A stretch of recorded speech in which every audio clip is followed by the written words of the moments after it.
Who wouldn't want to live in a building like this? This brickwork dates back to the 1800s, and in fact it used to be a former warehouse. It's listed locally as being architecturally important, but this isn't the front of the building. This is the front of the building. If you look up, you'll see some windows, and those windows go out onto a brick wall. If you're in one of those rooms there, the window will open out onto a brick wall. Now, Islington Council a few years ago refused planning permission for this building, but in a highly unusual move, the planning inspectorate overruled Islington Council by saying that students, because this is a student accommodation block, wouldn't be in their rooms during the day and in fact would be at lectures, so they didn't require extra daylight. Well, I spoke to the NUS earlier on and they were far from happy about it.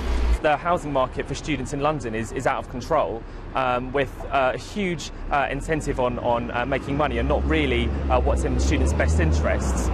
So what we're seeing is developers piling in students more and more like sardines. This building is the winner of an award, but it's an award that no architect actually wants to win. It's the Carbuncle Cup, handed out to buildings with examples of truly awful architecture.